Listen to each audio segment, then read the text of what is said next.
Povo de Deus, paz do Senhor Jesus. Que festa linda. O diabo pensou que vocês se calariam, mas vocês ficaram mais avivados. Por favor, você que trouxe um exemplar da Bíblia Sagrada, ou abra aí no seu celular. Primeira epístola de João, por favor, não é o Evangelho, é a primeira epístola. Lá pertinho do Apocalipse, capítulo de número 5. Eu quero ler com vocês a partir do versículo 14. Posso iniciar a leitura? Digam amém. Esta é a confiança que temos nele, que se pedirmos alguma coisa, segundo a sua vontade, ele nos ouve. E se sabemos que nos ouve em tudo o que pedimos, sabemos que alcançamos as petições que lhe fizemos. Se alguém vir pecar seu irmão, pecado que não é para a morte, orará, e Deus dará a vida àqueles que não pecarem para a morte. Há pecado para a morte, por esse não digo que ore. Toda iniquidade é pecado, e há pecado que não é para a morte. Sabemos que todo aquele que é nascido de Deus não vive pecando, mas o que de Deus é gerado conserva-se a si mesmo, e o maligno não lhe toca. Sabemos que somos de Deus e que todo o mundo está no maligno. Diga misericórdia, tome seu assento. Havia uma heresia contra a igreja em Éfeso. Igreja pastoreada pelo pastor João. Os hereges, que no capítulo 2 são chamados de anticristos, se afastaram da igreja, mas, à semelhança dos netcrentes e youtubobos e páginas de fofoca da nossa geração, eles ficavam perturbando os irmãos, tentando desfazer a pregação do apóstolo, negando a divindade de Jesus. Cristo não era o Deus encarnado. Se Cristo não era o Deus encarnado, o pecado não é tão grave assim. Se ele não é santo, santo, santo, para que se preocupar com a pecaminosidade diária? Jesus era um homem comum, dizia eles. João, no capítulo 5, defende a divindade de Jesus. Ele diz que Cristo é a vida, diz que é a fé em Cristo que nos ajuda a vencer o mundo, diz que quem nega a divindade de Cristo faz de Deus mentiroso, blasfêmia. Esses estão perdidos. Mas sempre tem na igreja a turma do não julgueis. Sempre tem na igreja aqueles que pensam que Deus não julga, que Deus não condena, que Deus não exclui. Leem a Bíblia pelas suas lentes emocionais. E João vai deixar claro, a partir do versículo 14, que a igreja tem uma certeza. Certeza de que Jesus escuta orações, porque ele é Deus. E as responde. Para esses, João diz, não adianta orar por qualquer coisa. Não adianta orar de qualquer forma. A confiança que temos é que se pedirmos qualquer coisa, segundo a sua vontade, ele nos ouve. Logo, sempre tem na igreja aqueles que não aceitam o juízo de Deus sobre rebeldes, sobre desleais, sobre os que desrespeitam Cristo e sua igreja. E talvez queremos fazer da oração uma oportunidade de amor maior do que o próprio Deus. O próprio Deus já os considera perdidos, excluídos, inimigos do reino. E a gente pensa, não, eu vou orar. Eu vou orar. E João diz, a confiança que temos é que se orarmos segundo a vontade dele. Ele está deixando claro que existem orações, mesmo que intercessórias, que são contra a vontade de Deus. Posso não fazer nada pelo herege, mas eu posso fazer o máximo por vocês, que ainda pertencem ao povo de Deus, e vocês podem fazer por mim, que pela graça ainda pertenço ao povo de Deus. E isso é abrir as Escrituras e expor a vocês o que a Bíblia fala sobre a oração intercessória.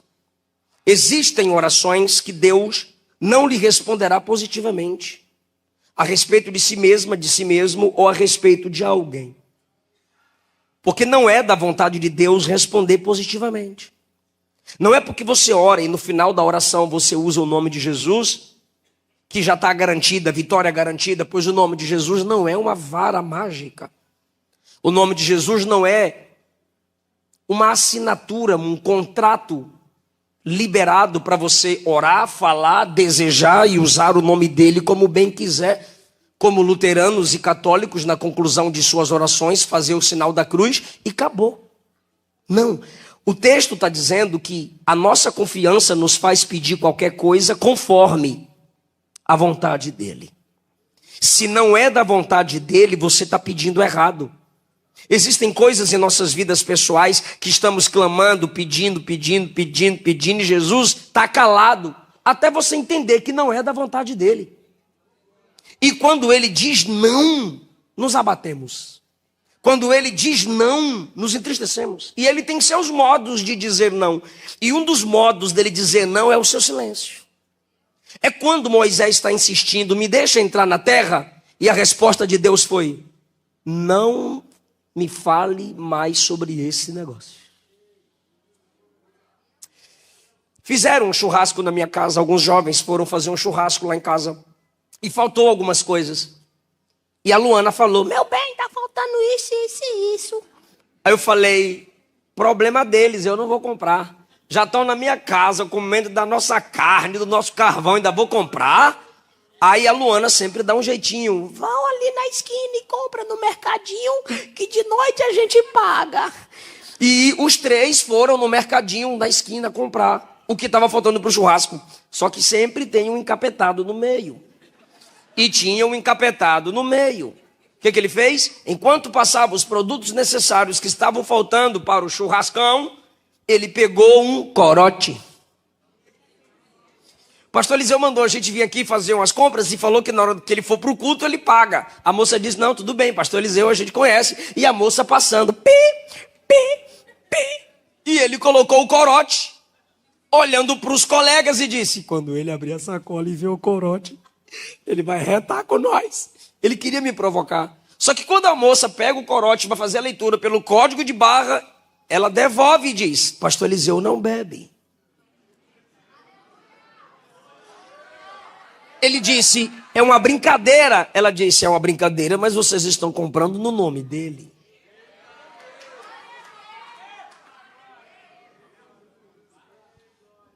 Alguns hotéis, quando a gente chega, pastor Moisés sabe do que eu estou falando, e os ministros que viajam, que aqui estão. Cadê os ministros? Está por aí. A gente chega no quarto do hotel e tem um frigobar. Quando a gente abre o frigobar, tem cerveja, cachaça. E a gente vigia e diz, tem como tirar antes mesmo que eu entre?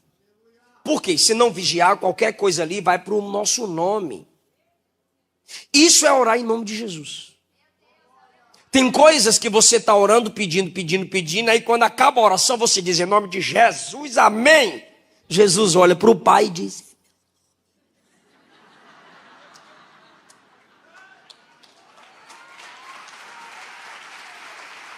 é como se o Pai estivesse, como se Jesus estivesse dizendo ao Pai, eu não pediria isso. Jamais Jesus pediria ao Pai o que envergonharia o nome dele. Isso é orar em nome dele. É pedir o que ele pediria. É fazer o que ele faria. Então não adianta você orar para vender mentindo. Orar para ser o funcionário do mês burlando leis. Orar para aumentar o salário ferindo, entristecendo pessoas com seu caráter falido. Aí no final do mês seu nome está lá em cima e você diz: louvado seja Jesus. Isso é muita oração. Não é. Foi seu jeitinho brasileiro. Foi falcatrua. Não adianta você destruir um casamento pelo adultério e depois postar fotinha: ó, a benção que Deus me deu. Não, você destruiu uma família. Deus jamais destruiria uma família para te abençoar, jamais. Então, se alegre com sua conquista, seu jeito, seu modo, só não envolva o nome dele. Por quê? Porque ele só responde oração conforme a vontade dele. Quando você ora, você não é a soberana, nem o soberano, você é o servo. Por isso eu digo que quando você chegar no céu, você vai agradecer mais pelas orações não respondidas do que pelas orações respondidas. Por quê? Primeiro, porque mais são as orações não respondidas do que as respondidas. E por que são mais orações não respondidas do que as respondidas? Porque a gente mais ora fora da vontade do que dentro.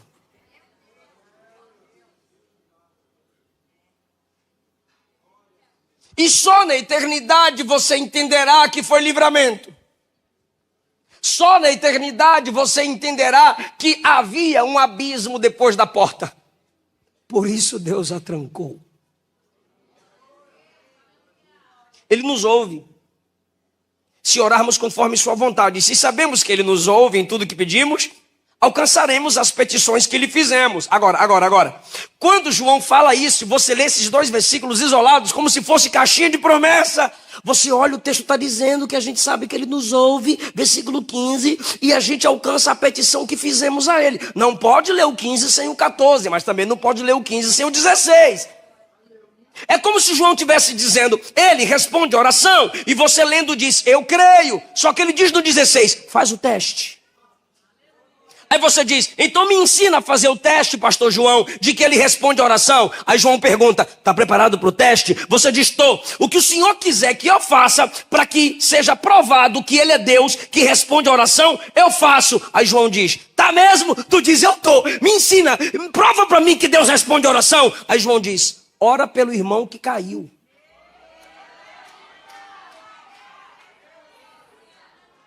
Não, mas eu pensei que era comigo, eu pensei que era para mim. A questão é que reino não é sobre você.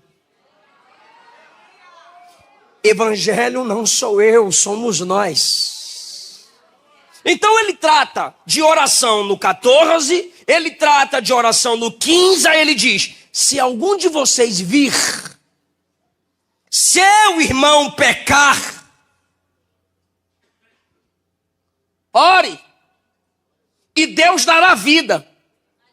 Porque o normal pós-pecado é morte.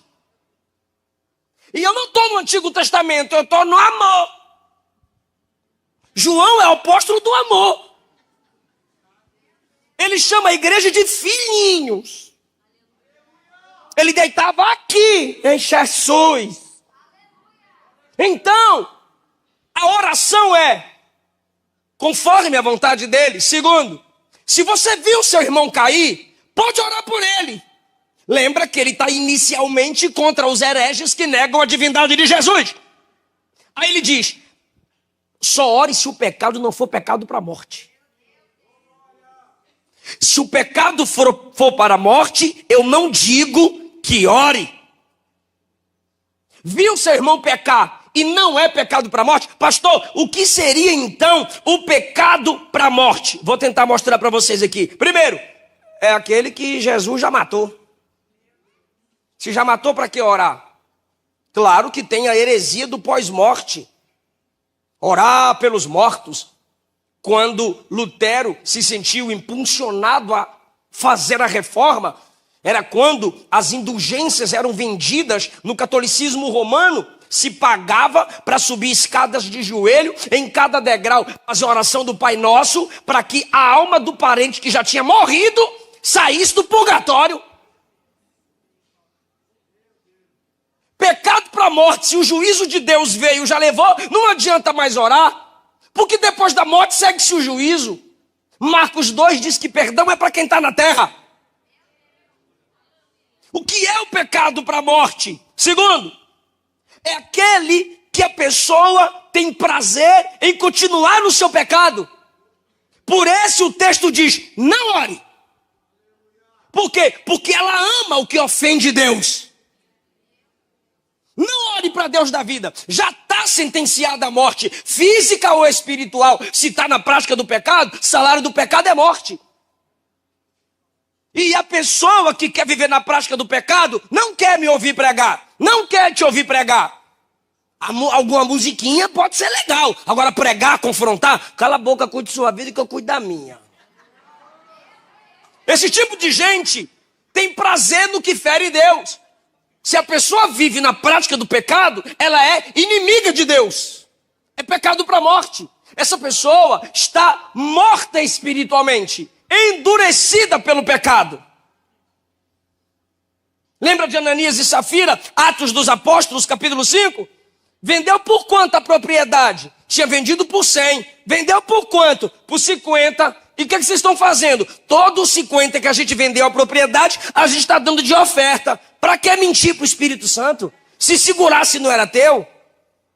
Você dá o que você quiser. Para que mentir para o Espírito Santo?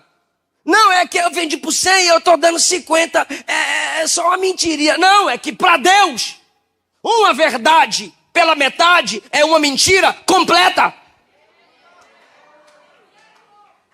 Mas teve a chance de confessar. Vendeu por quanto? Sustentou a mentira. 3 horas depois chega a esposa. Vendeu por quanto? Pelo preço que meu marido falou. Para que concordar com o engano? Para que concordar com a mentira? O Espírito Santo os matou na dispensação da graça.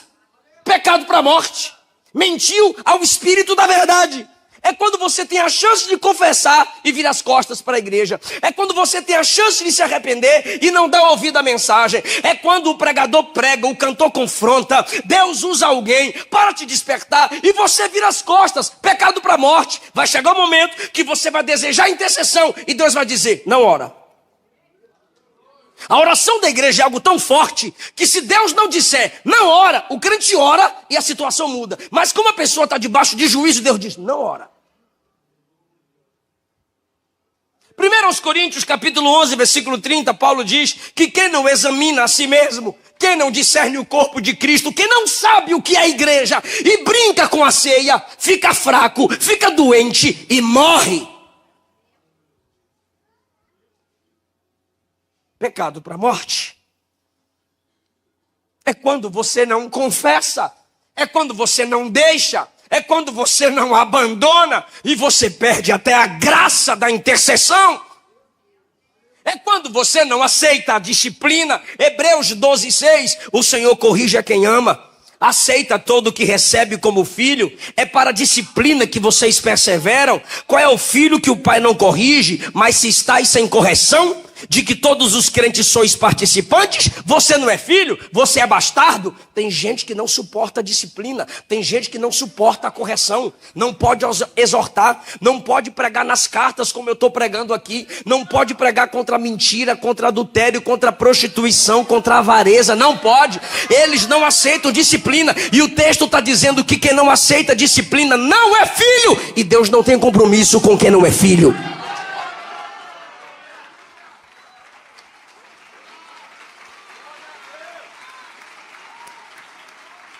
Olha o exemplo que o autor usa. Tínhamos os nossos pais humanos que nos corrigiam e os respeitávamos. Agora, olha o que ele diz. Não havemos de estar em muito maior submissão ao Pai espiritual. Agora. Para vivermos. O Warren Wisby, comentando Hebreus 12, diz que, como disciplina, Deus encurta a vida de alguns crentes. Deus limita o tempo de vida como disciplina. Por quê? Porque Deus sabe que se vivesse mais, pecaria contra Ele, iria para o inferno. E para não perder a alma, Ele prefere recolher a si, porque é teimoso. Teimosa.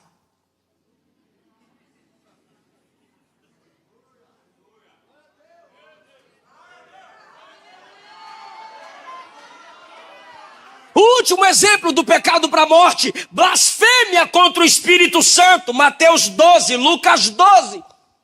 É quando você atribui a Satanás aquilo que Jesus fez.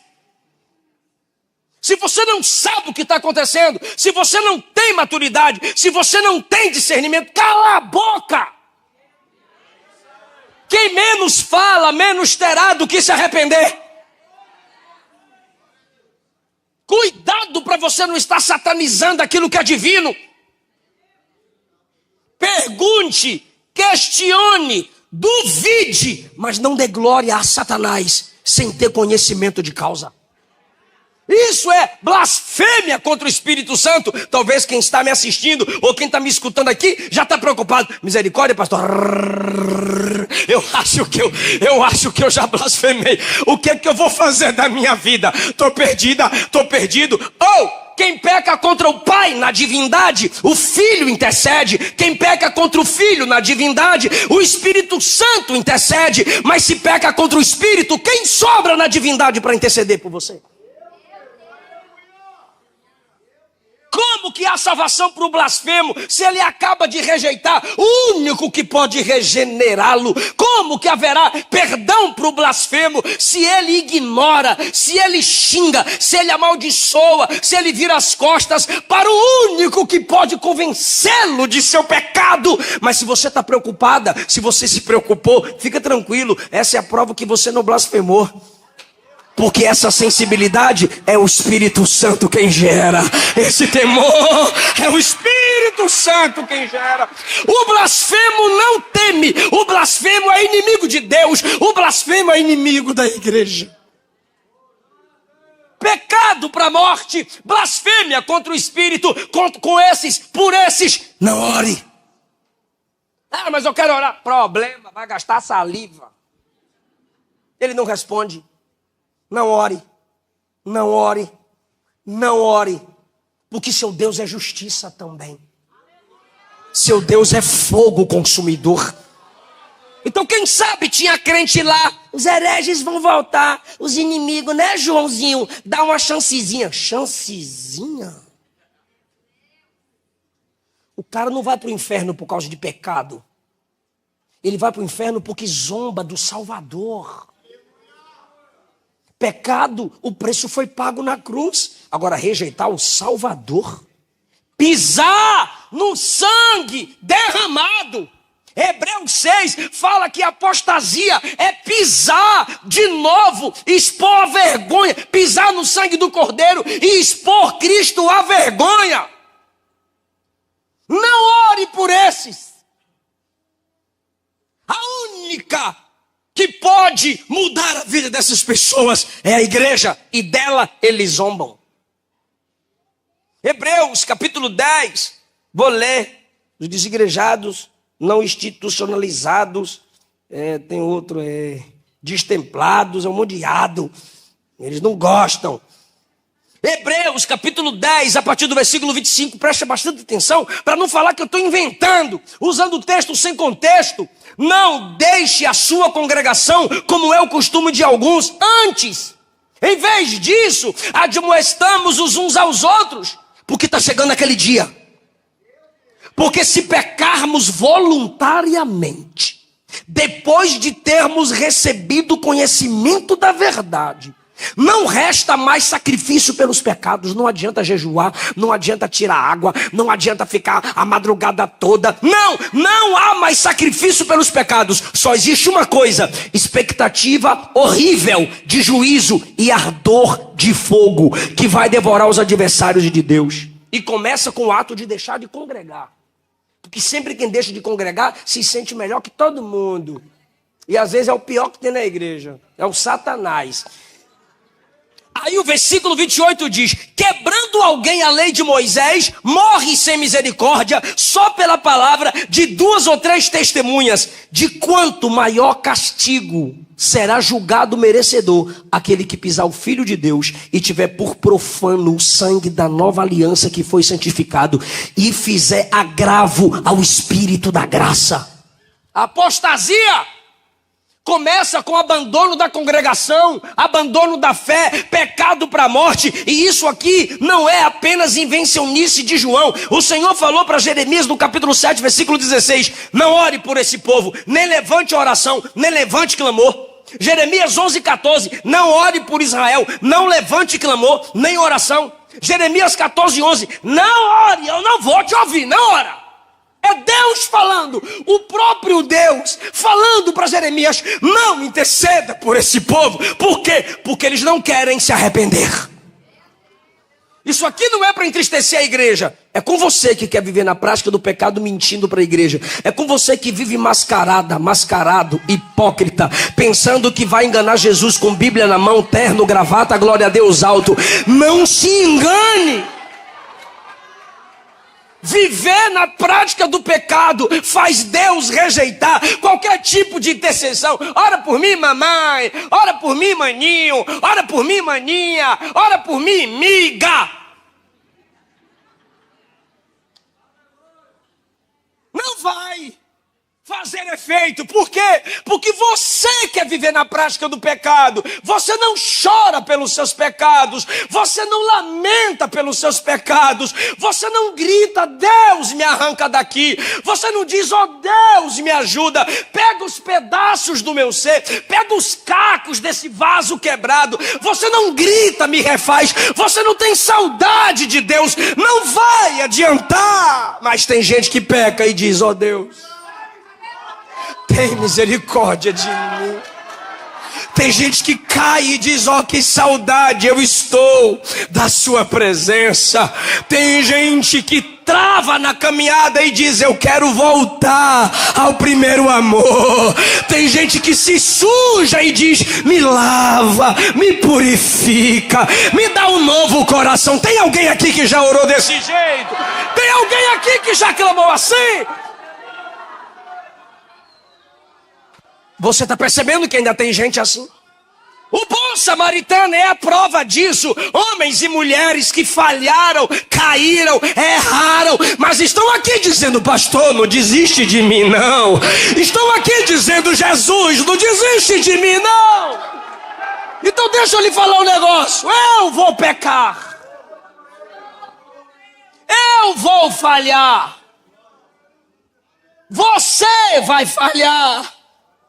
Nós vamos falhar. Mas o texto diz assim: quem é nascido de Deus não vive pecando.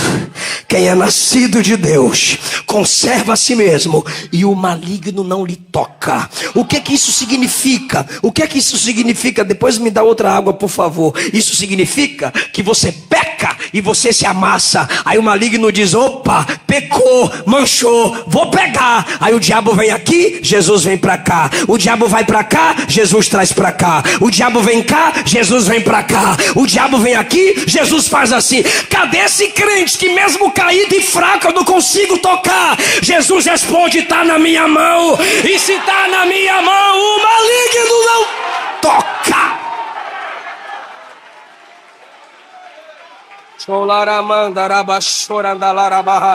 Eu estou sentindo a presença de Jesus aqui, obrigado.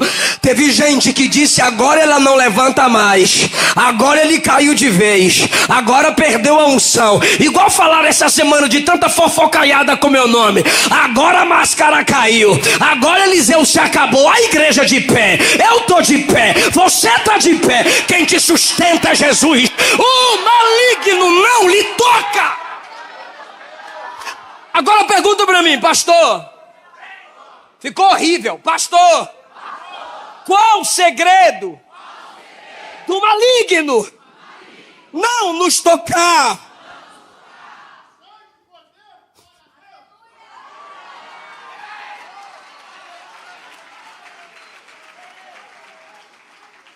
Posso falar? Orarmos uns pelos outros.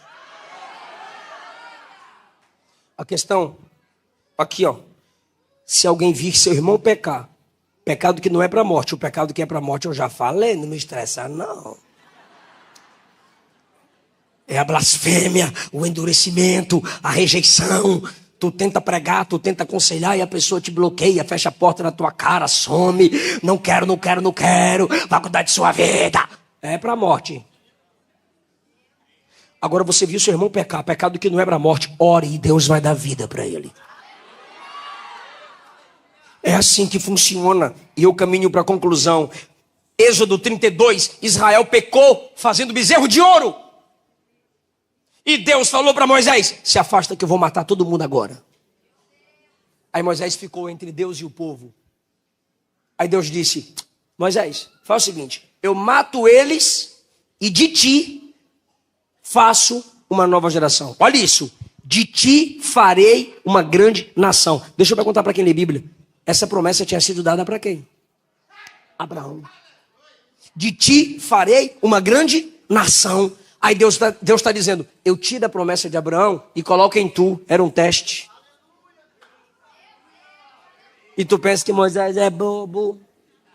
Quando Deus diz, eu tiro a promessa dele e coloco em tu, ele disse, posso orar? Pode. Tu és o Deus de Abraão, Isaac e Jacó. Esse povo aqui foi o Senhor que deu para eles. Moisés, eu tô irado, vou matar. Ele disse, me mata, mas não mata eles.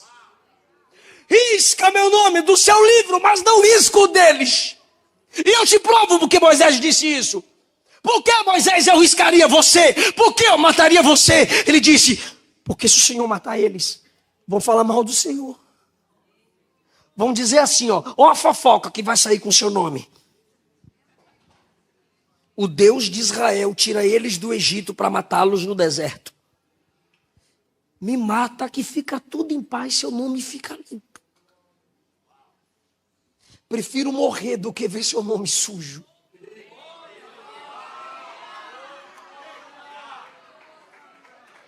Aí Deus disse, olha, irmão, olha a jogada. Aí Deus disse, tá bom, não vou matá-los. Aí ele diz, então vai com a gente. Aí Deus disse, eu não, o anjo vai. Ele disse, se o senhor não for, nós não vai. Aí Deus disse, tá bom, minha presença vai contigo para te fazer descansar. Aleluia! Sua intimidade com Deus consiste na sua capacidade de orar pelos caídos. Orar só por quem está de pé não é prova de intimidade com Deus, não. Para que intimidade com Ele se não é para levantar quem está caído? Para que unção se não é para sarar quem está ferido? Para que poder se não é para fortalecer quem está fraco? 1 Samuel capítulo 12, Israel pecou, pecado da idolatria. Os filisteus humilham, massacram. O povo vem atrás de Samuel e diz assim, ora por nós, clama ao Senhor por nós. Samuel respondeu, pecaria eu contra Deus se eu deixasse de orar por vocês. Eu caído, você espiritualmente em pé, sem orar por mim, para Deus é dois pecadores. E eu posso ter mais chance que eu caído vou estar quebrantado. Você em pé sem orar por mim é soberba, e a soberba te torna semelhante a Satanás. Deixar de orar por quem caiu é pecado. Jó, no capítulo 42, versículo 7, acabando Jó de falar aquelas palavras, o Senhor veio ao seu amigo, ele faz amigo de Jó, e disse, eu estou irado com você, e estou irado com seus amigos, porque não falaste de mim o que era reto, como meu servo Jó. Deus falando para os amigos de Jó, pega o bezerro, vai até Jó, e ele vai orar por vocês, dele eu vou aceitar a oração, por vocês, para que eu não trate vocês conforme a loucura que vocês fizeram. Agora imagina, Jó está lá de boa e os três amigos da onça chegam com o bezerro. Ora por nós, porque Deus falou para nós, para falar para tu falar para ele não matar nós. Intercede por nós. Tu está preparado para dar glória a Deus? Então eu vou ler. Enquanto Jó orava pelos seus amigos, Deus virou o seu cativeiro e lhe deu em dobro tudo que antes possuía.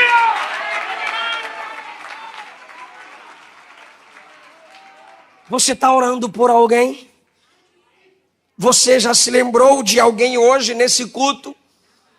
Já se lembrou de alguém enquanto estava em casa ou no trânsito, no seu momento de oração? Agora Jesus, olha o que diz Lucas 22, 31. Jesus disse: Simão, Satanás já conseguiu permissão para te testar. Ele vai peneirar você como lavrador peneira o trigo, a fim de separá-lo da palha. Mas fique tranquilo, eu orei por você para que a sua fé não acabe.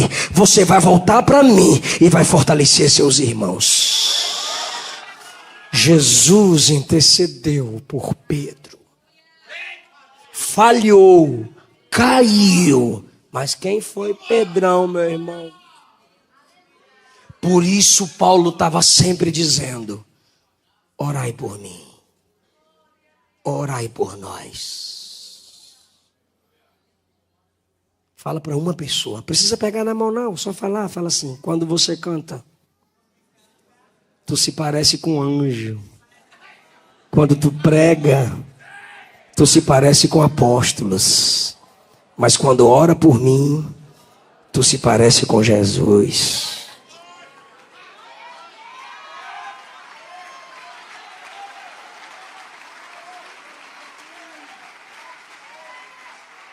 Sabe o que é que Jesus está fazendo agora direito do Pai? Intercedendo por nós. Mas você sabia que tem gente que esquece de orar por tu? Tem dia que nem tua mãe ora por tu. Tem dia que seu pastor não ora por você, e a missão dele é orar por nós. Tem dia que eu, como pastor, falho e não oro pelas ovelhas no campo onde eu sou co-pastor. Mas eu vou ler 2 versículos, só para quem estiver preparado para dar glória. Deixa eu ver se só eu sou pecador, quer ver? Quem aqui já se esqueceu de orar por alguém? Ah, tá. Aleluia. Então tá bom. Todo mundo aqui se esquece de orar por alguém. É mais fácil printar. Tu viu isso, babado? É mais fácil ligar. Mano, não, aqui pra nós, você tá sabendo que eu tô sabendo, você tá sabendo. Fulano caiu, velho, mas eu sabia. É mais fácil. Mas o texto tá dizendo: viu seu irmão cair? Cai de joelhos por ele. Se põe na brecha por ele. Mas vai ter dia, vai ter igreja, vai ter pastor, vai ter sacerdote que se acha levita da tribo de Levi, que não vai orar por tu. Vai ter irmã da canela de fogo, tô orando por ti, meu filho, tô orando por tu, vaso, faz o pix. Vai prometer, mas não vai orar, vai esquecer. Concorda, sim ou não? Mas o texto diz, Romanos capítulo 8, versículo 26. O Espírito Santo ajuda nossas fraquezas, porque não sabemos pedir como convém. Ele intercede por nós com gemidos inexprimíveis. O versículo 27 diz: aquele que examina os corações sabe qual é a intenção do Espírito, e é ele que, segundo Deus, intercede pelos santos. Pode faltar um homem orando por nós na terra. Tem 2 no céu: Jesus e o Espírito Santo. Fica em pé.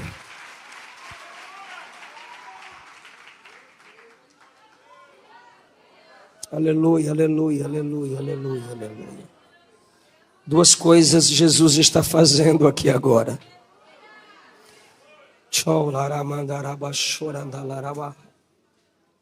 Está quebrantando corações endurecidos pelo pecado, porque você não pecou para a morte. E está levantando intercessores. Está quebrantando corações feridos pelo pecado, e está levantando intercessores.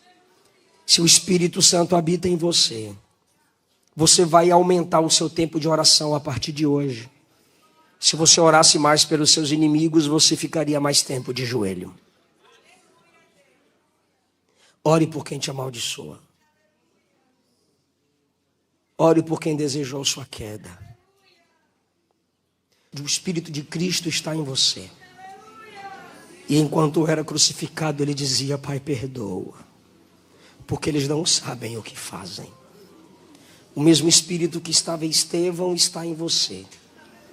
E enquanto estava sendo apedrejado, Estevão dizia: Senhor, não cobra deles esses pecados. Não impute esses pecados a eles. Recebe o meu Espírito. Que o Senhor te dê graça, intercessora. Que o Senhor te dê graça, meu irmão. A eternidade vai revelar como foi bom ter um coração perdoador.